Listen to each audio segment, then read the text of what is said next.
gestação é um momento que vem acompanhado de muita expectativa, mas também de alguns receios naturais e cuidados redobrados com a saúde. E se tratando ainda de gestantes com deficiência, esse período pode ser ainda cercado de alguns preconceitos. Então a gente vai debater e rebater cada um deles no programa de hoje com a ajuda de uma especialista. Vem comigo que começa agora o Diversidade.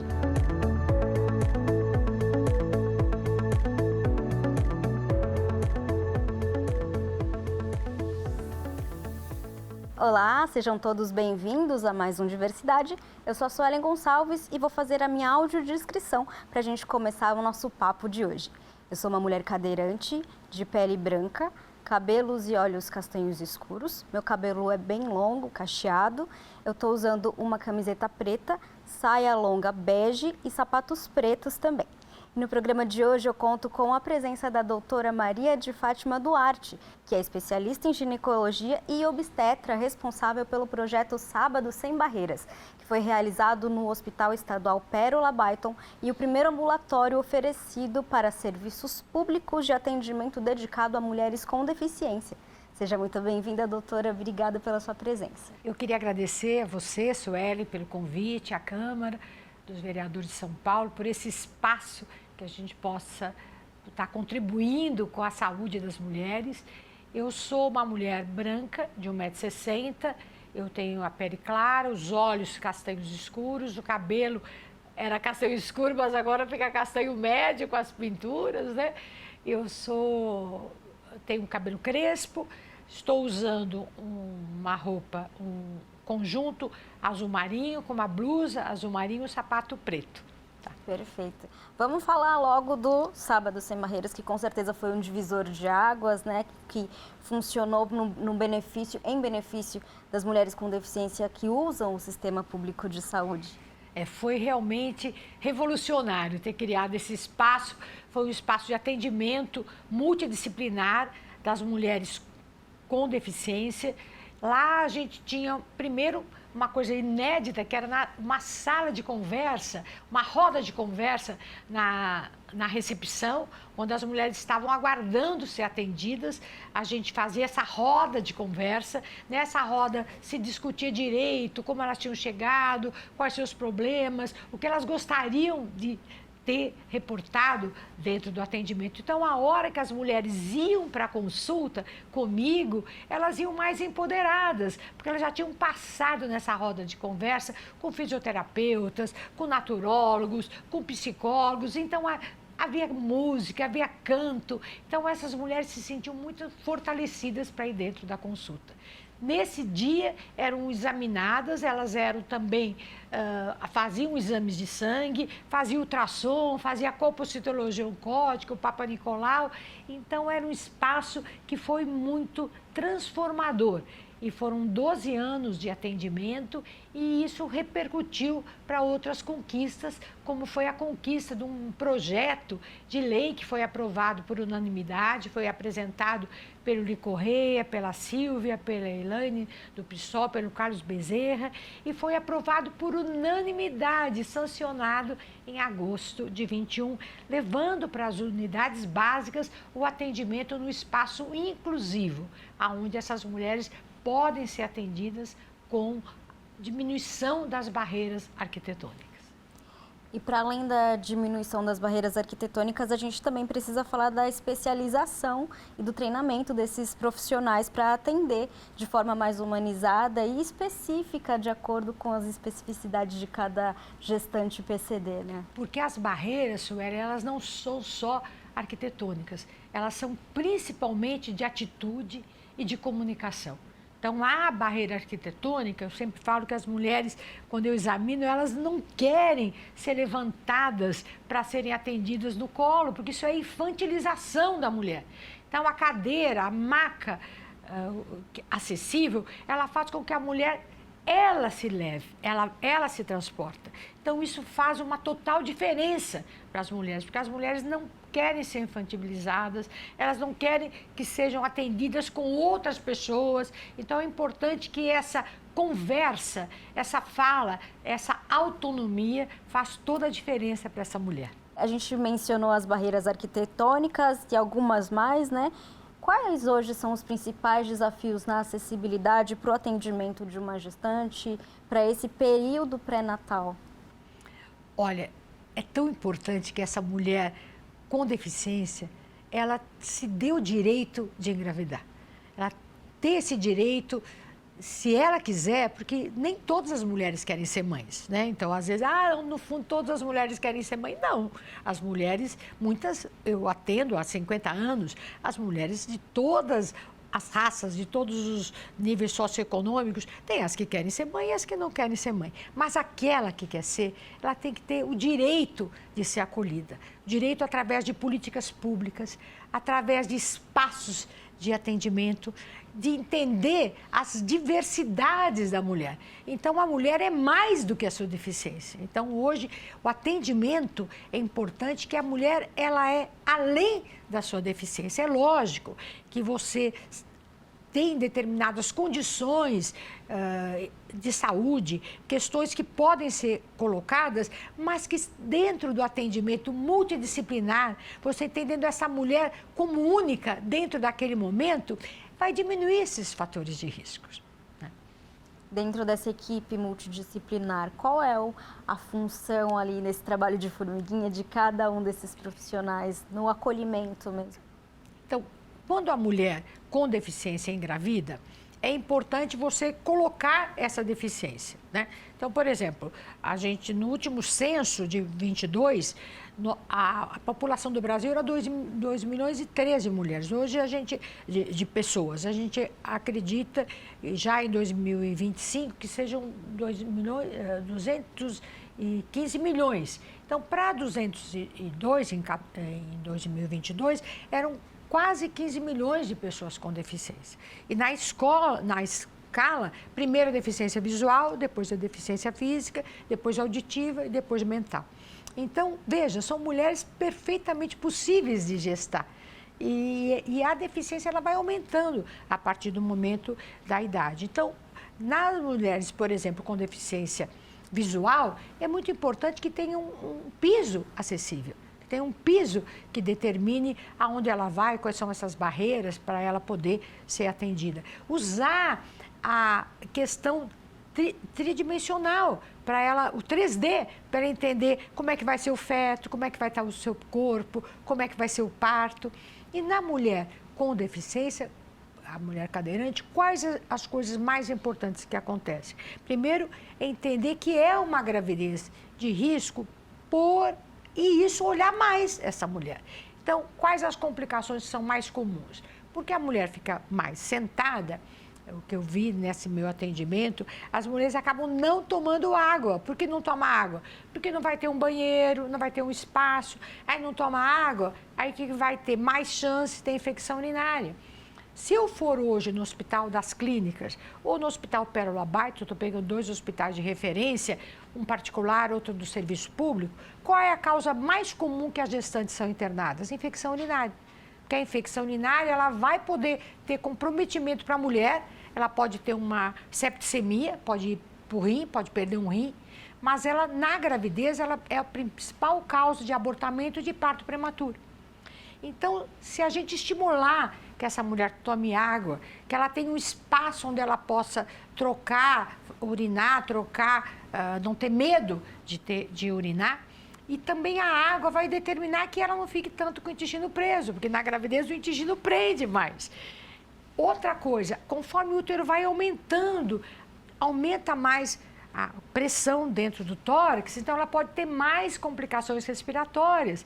Então, ela ter fisioterapia, ter respiratória, então é importante na equipe ter um fisioterapeuta, ter um terapeuta ocupacional.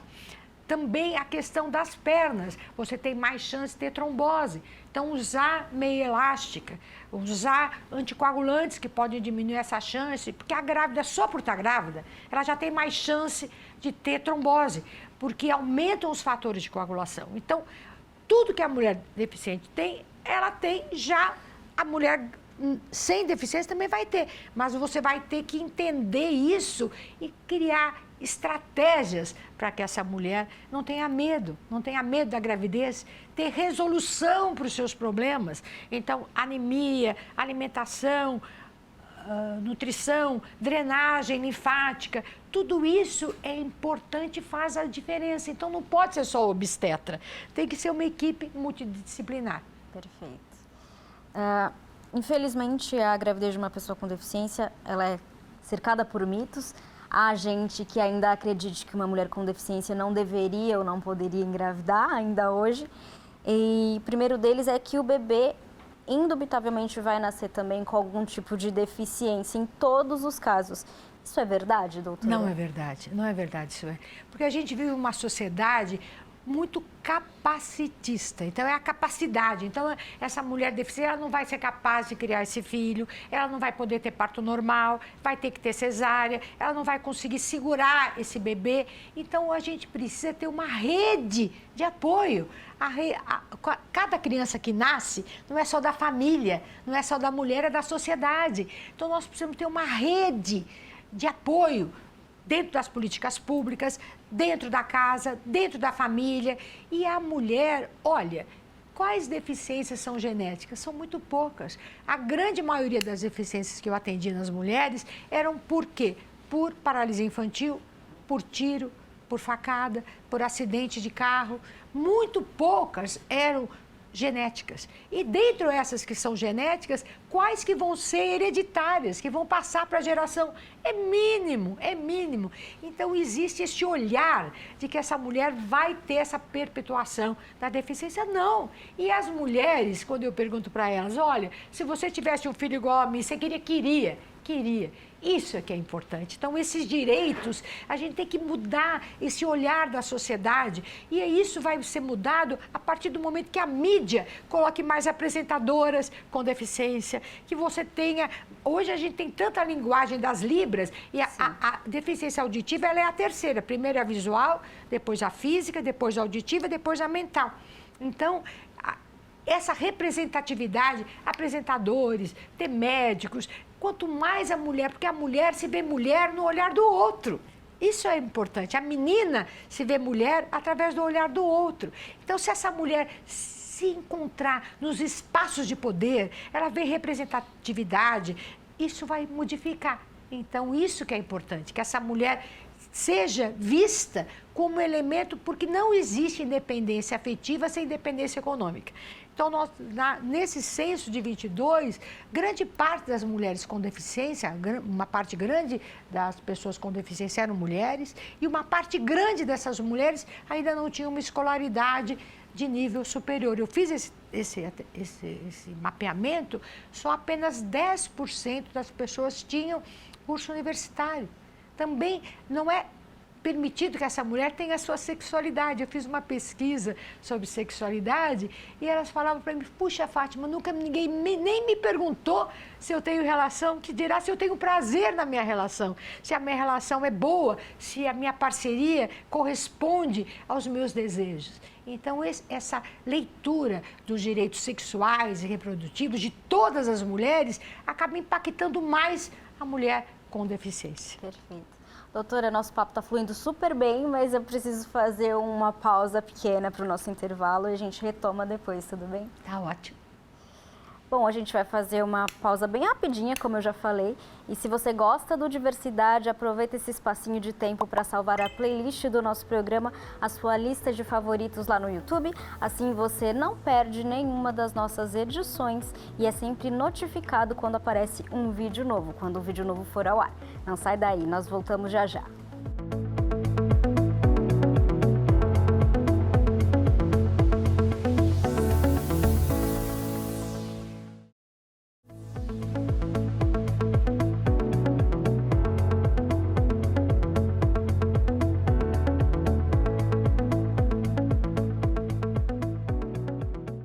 Já estamos de volta com o nosso Diversidade. A pauta de hoje são os cuidados na gestação de mulheres com deficiência. E quem está aqui ajudando a gente a entender o que é mito e o que é realidade sobre esse assunto é a ginecologista e obstetra responsável pelo projeto Sábado Sem Barreiras, doutora Maria de Fátima Duarte, com quem eu retomo a nossa conversa, que está fluindo muito bem.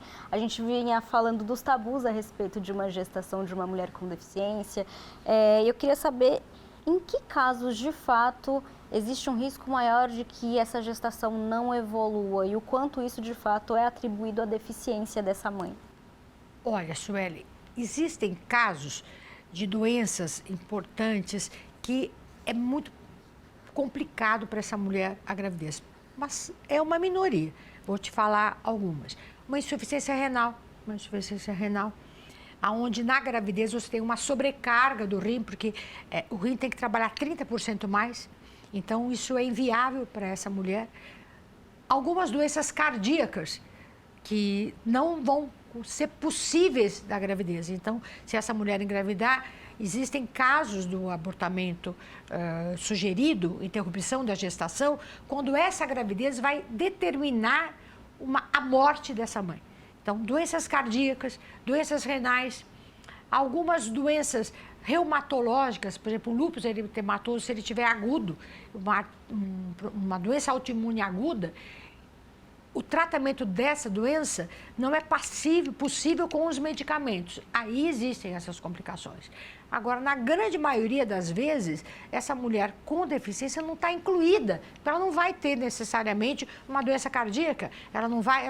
Veja, não há relação com o que eu falei o que a gente vê, do que você vê como mulher com deficiência, do que eu vejo como médica atendendo mulheres com deficiência. Então, o grande problema é que essa mulher, olha, eu penso assim, olha, das barreiras. O que essas pacientes me falavam? Fátima, eu vou passear com o meu parceiro. Que esse meu parceiro, se ele for um parceiro com deficiência, o ônibus não vai atender dois. Vou ter que ir eu e depois eles vão ter que combinar com ele em outro lugar.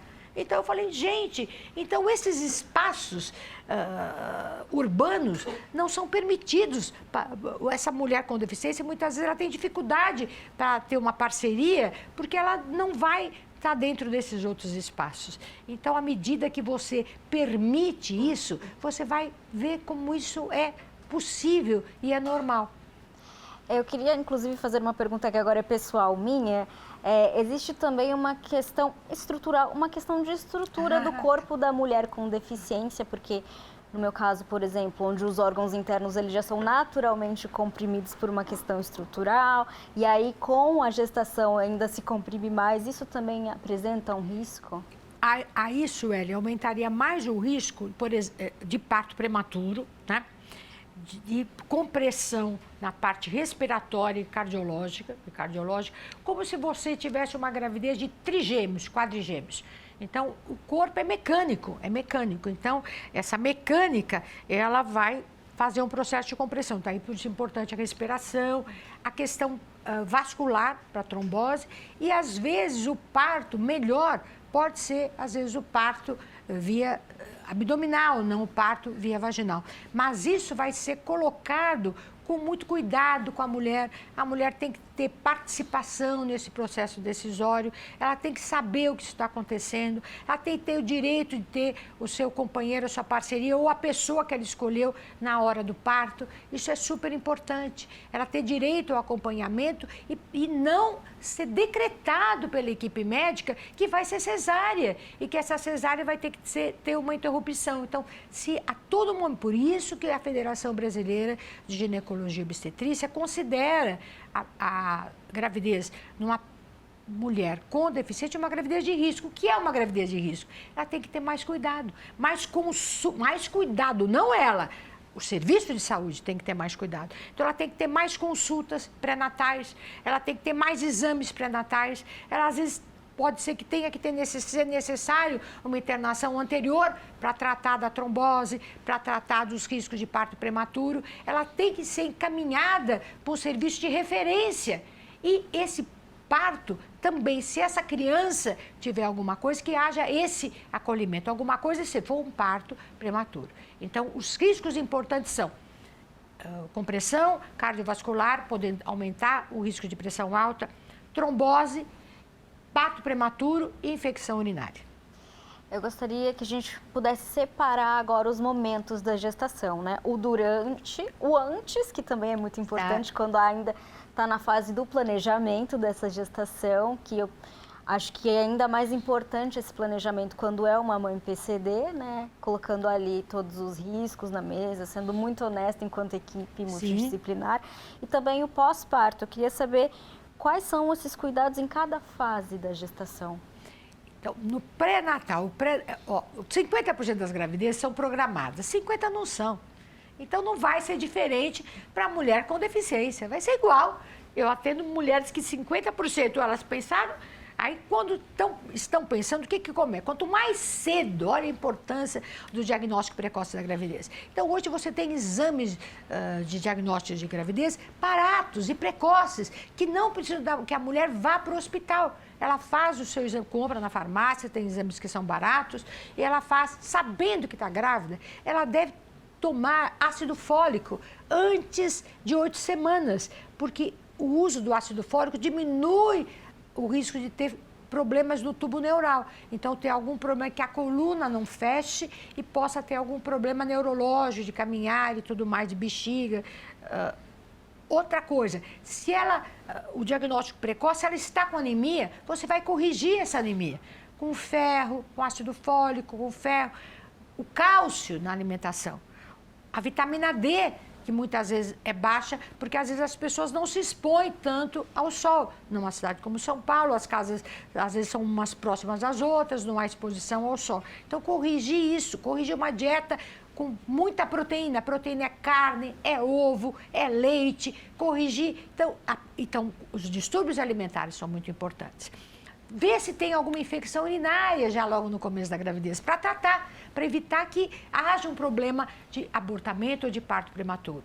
Direito ao ultrassom, fazer um ultrassom no primeiro trimestre, que é com 12, 14 semanas, depois com 22 a 24 semanas. Então, esse plano, e principalmente o antes, se for programado, ela tem o direito ao sonho, ao projeto, a pensar, então, parar com o seu método anticoncepcional para ela se programar, mas ela vai estar em 50%, como eu falei, 50 e 50. Depois, aí, essa do começo da gravidez, né, que você queria? Sim. Quando, por exemplo, dentro dessa gestação se descobre que o feto também tem um tipo de deficiência, em que momento isso pode ser possibilitado de descobrir e de repente, realizar até mesmo essa cirurgia ainda dentro da barriga dessa mãe? Olha, hoje você pede para as mulheres, a gravidez dura 40 semanas, 38 semanas já esse bebê está maduro.